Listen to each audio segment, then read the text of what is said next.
Psoriatic arthritis symptoms can be unpredictable.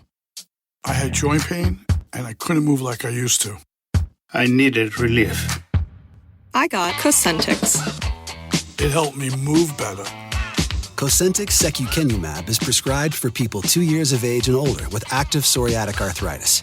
Don't use if you're allergic to Cosentyx. Before starting, get checked for tuberculosis. An increased risk of infections and lowered ability to fight them may occur, like tuberculosis or other serious bacterial, fungal, or viral infections. Some were fatal. Tell your doctor if you have an infection or symptoms like fevers, sweats, chills, muscle aches, or cough, had a vaccine or plan to, or if inflammatory bowel disease symptoms develop or worsen. Serious allergic reactions and severe eczema-like skin reactions may occur. Learn more at 1-844-COSENTYX or Cosentyx.com.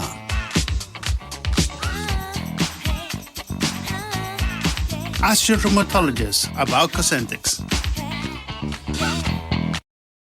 Hay muchas cosas en la vida que deberían estar garantizadas, pero no lo están. Como cuando alguien te dice, ahorita voy, que realmente sea ahorita.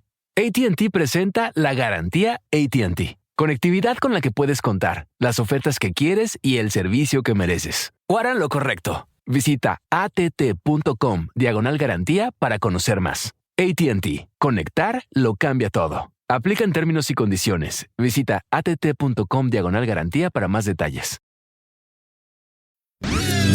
Dixo Daily presenta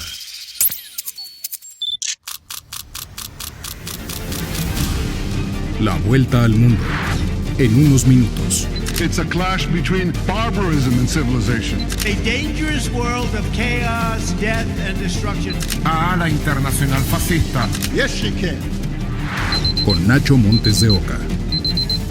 Bienvenidos al Globo, mi nombre es Ignacio Montes de Oca y hoy vamos a hablar de un tema que es obligado porque se han cumplido 3 años de la segunda invasión rusa a Ucrania. 3 años que en realidad debieran haber sido 3 días de acuerdo a los planes de Putin. Y una guerra que se fue, puede decirse, alargando, pero en realidad la palabra más correcta sería se fue profundizando. Pasó de una invasión a ser un conflicto regional y hasta global. Pero lo primero que tenemos que poner en claro es quién va ganando la guerra. Y acá lo que tenemos que hacer es ser estrictos y definir qué implica ganar una guerra. Vos ganás una guerra cuando te planteas un objetivo, tomar París, ocupar las provincias de Lorena y Alsacia, derrocar a el gobierno enemigo, apoderarse de su territorio. El objetivo de Rusia siempre fue ocupar Ucrania, colocar un gobierno afín para evitar que siguiera acercándose a Europa Occidental, y luego someterla tanto política como económicamente. ¿Logró su objetivo? No. Es un no categórico. Rusia no va ganando la guerra. ¿Eso significa que Ucrania va ganando? No. Su objetivo siempre fue expulsar a Rusia de su territorio y no lo logró. Pero su otro objetivo era evitar ser controlado política y territorialmente por Rusia. Es decir, no ganó la guerra, pero no se la permitió ganar a Rusia.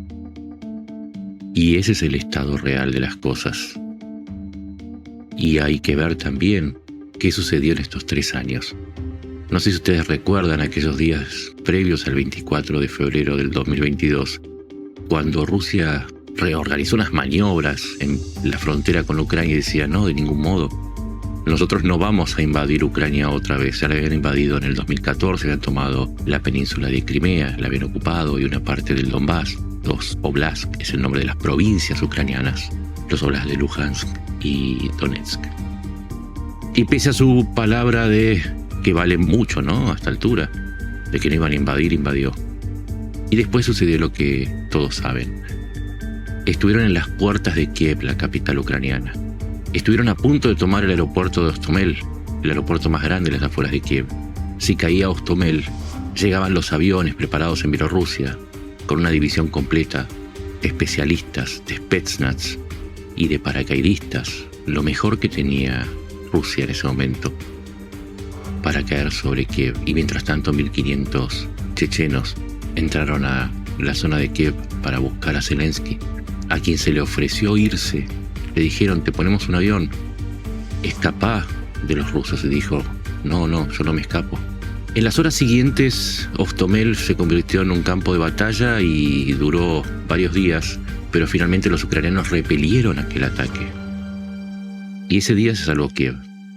Después empezaron a suceder otras cosas, como, por ejemplo, que los ucranianos hundieron el Moskva, y fue el inicio de una campaña para empezar a resistir este avance ruso que llegó a controlar el 27% del territorio ucraniano, de los 600.000 kilómetros cuadrados del territorio ucraniano.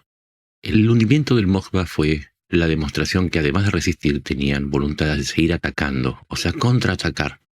En agosto de ese año comenzó una contraofensiva y la presencia de Rusia en Ucrania se redujo a un 16.58% del territorio. A partir de entonces, Rusia logró un amigo que le hizo un enorme favor.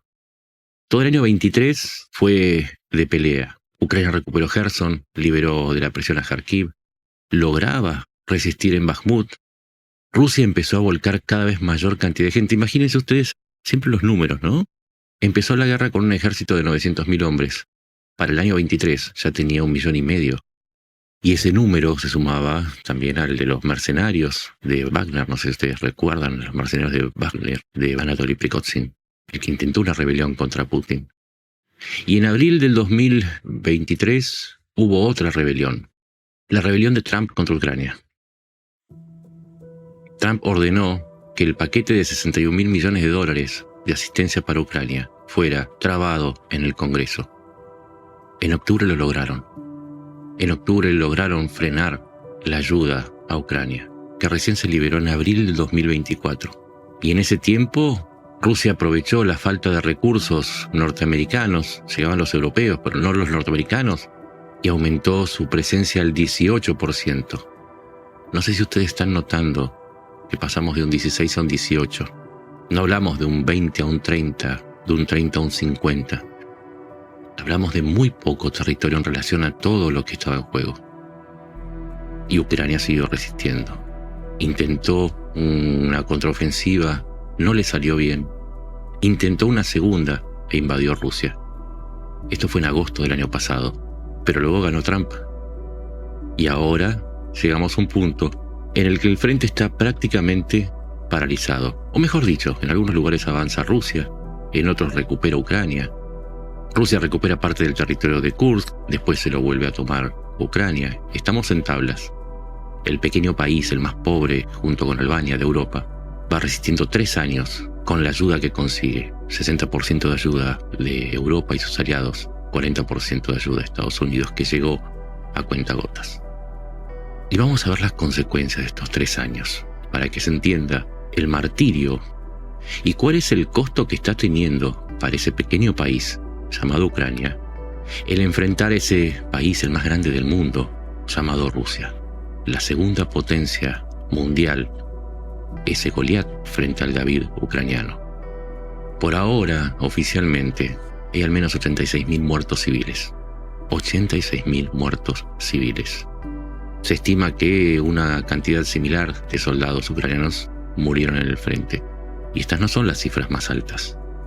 Cerca de 240.000 personas fueron tomadas por la fuerza en los territorios ocupados y llevados a campos de concentración en Rusia. Te repito, 250.000 personas, como en la época de los nazis, están en campos de concentración, algunos cerca de Kamchatka, en el otro extremo, cerca del Pacífico, en territorio ruso.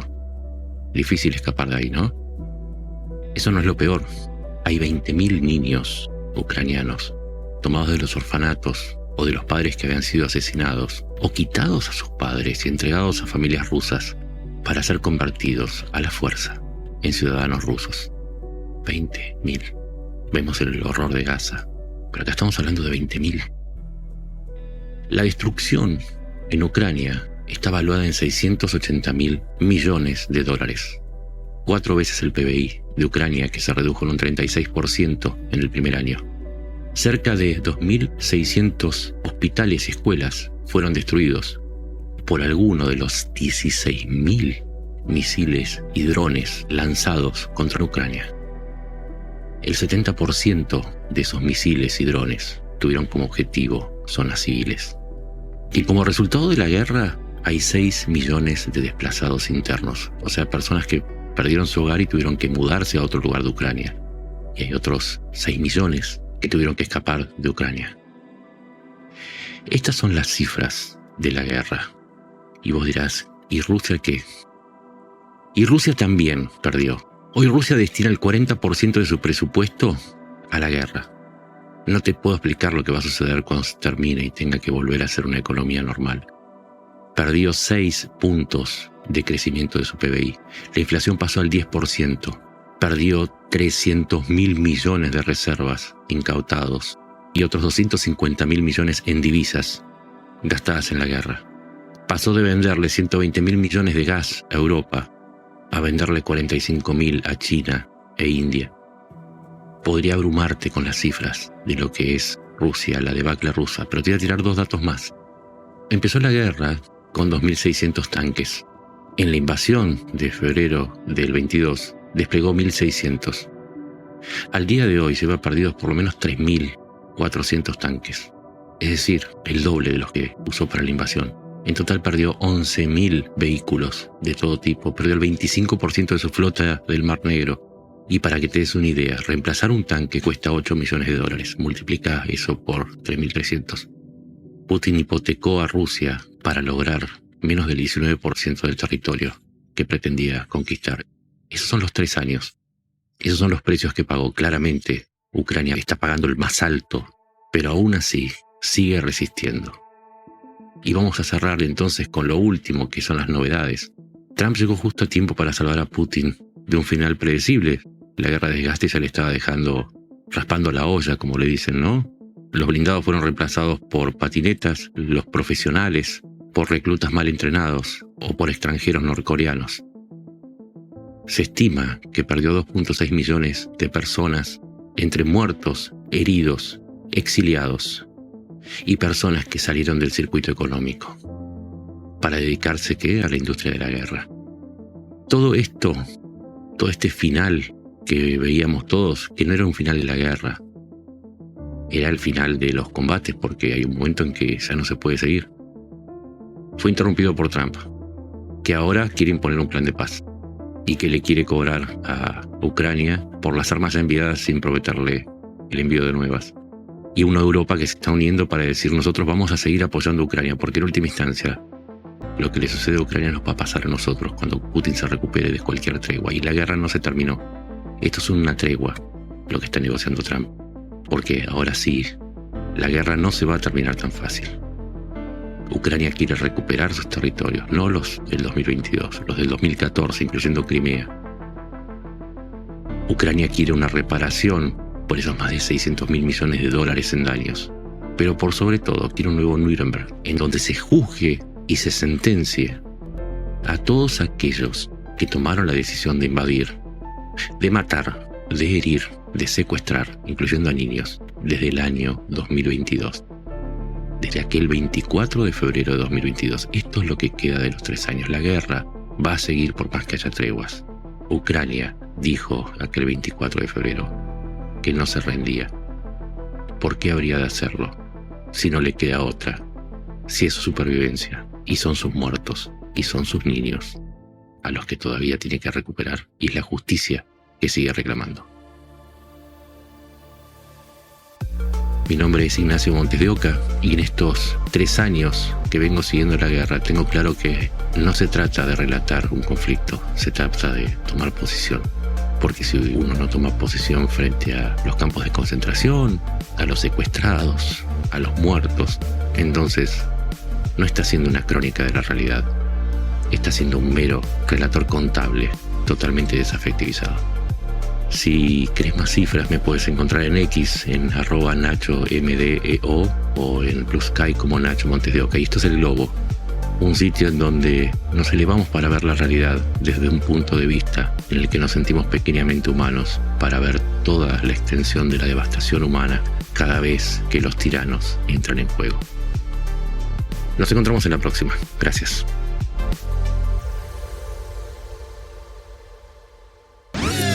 Una producción de Dixo. Hay muchas cosas en la vida que deberían estar garantizadas, pero no lo están. Como cuando alguien te dice, ahorita voy, que realmente sea ahorita. También debería de estar garantizado que cuando tu suegra viene de visita, solo se quede unos días en tu casa y no para siempre. O que el bote de yogurt de verdad tenga yogurt y no sobras. Ojalá todo en la vida estuviera garantizado como AT&T. AT&T presenta la garantía AT&T. Conectividad con la que puedes contar, las ofertas que quieres y el servicio que mereces. O harán lo correcto. Esa es la garantía AT&T. Visita att.com/garantía para conocer más. AT&T. Conectar lo cambia todo. Aplican términos y condiciones. Visita att.com/garantía para más detalles.